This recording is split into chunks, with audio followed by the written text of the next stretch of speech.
you going to have surgery? Did you know that a number of medications can affect the outcomes of your surgery? In general, the classes of medications to consider stopping beforehand include anticoagulants, antiplatelets, anti-inflammatories, health supplements, and diabetes medications. Anticoagulants are a class of medications that block the normal clotting pathways of your body. They're commonly known as blood thinners. These act on a number of different targets, but all end up having the same effect: more bleeding. Stopping these medications before surgery can reduce your risks of bleeding during your surgery. The classic medication in this class is warfarin, brand names Coumadin or Meravion.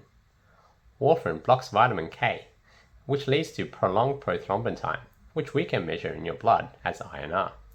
The higher the INR, the more likely you are to bleed.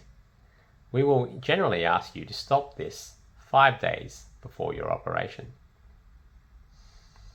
Warfarin is now increasingly being replaced by a number of medications known as direct oral anticoagulants, or DOACs. These include apixaban, brand name Eliquis, dabigatran, brand name Pradaxa, and rivaroxaban, brand name Xarelto. These directly block the factors involved in clotting and will cause more bleeding, and we will generally ask you to stop these 2 to 3 days before your surgery. If you have a high risk for clotting or having strokes, we will give you enoxaparin injections, also known as Clexane injections, after stopping your blood thinners. We can stop these 12 hours before your surgery.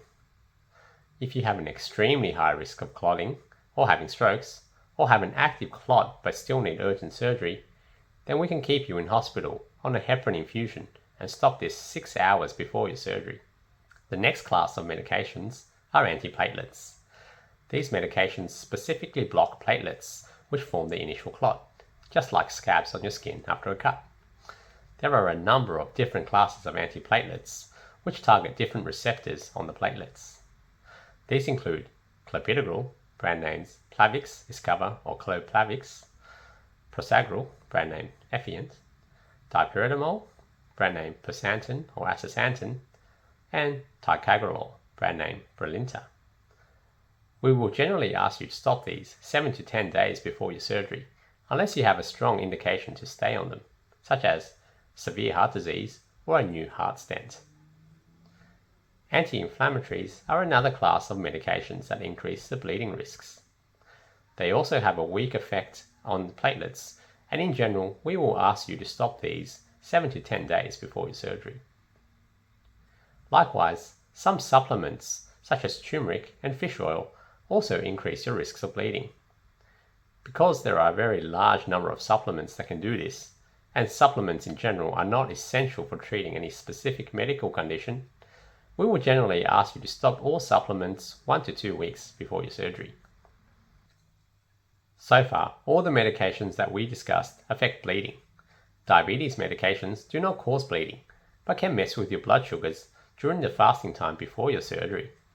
There are a number of medications that we need to stop or reduce before surgery. This is because we do not want your sugars to be too low during your operation. Most diabetes medications do not significantly drop your blood sugars and can be continued. However, there are a number of exceptions. Sulfonylureas, brand names glycoside or glipizide, stimulate the pancreas to produce more insulin and drop your blood sugar levels. We will generally ask you to stop these on the day of your surgery. SGLT2 inhibitors, brand names empagliflozin, dapagliflozin, or canagliflozin, reduce glucose absorption in the kidneys. During fasting, they can cause a side effect known as ketoacidosis, which is dangerous for your body because it messes around with your normal electrolyte functions. Because of this, we generally will ask you to stop SGLT2 inhibitors 3 to 4 days before your surgery. Finally, insulin injections directly reduce your blood sugar levels. Because of this, we will generally ask you to reduce your short-acting insulin by 50% the morning of your surgery and reduce your long-acting insulin by 20% the night prior to your surgery.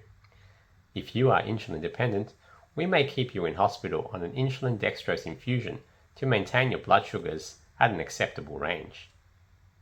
Well, I hope that you are now adequately informed about medications to stop before your surgery.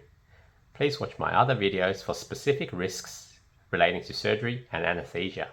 And please remember to like, subscribe, share and comment for more videos.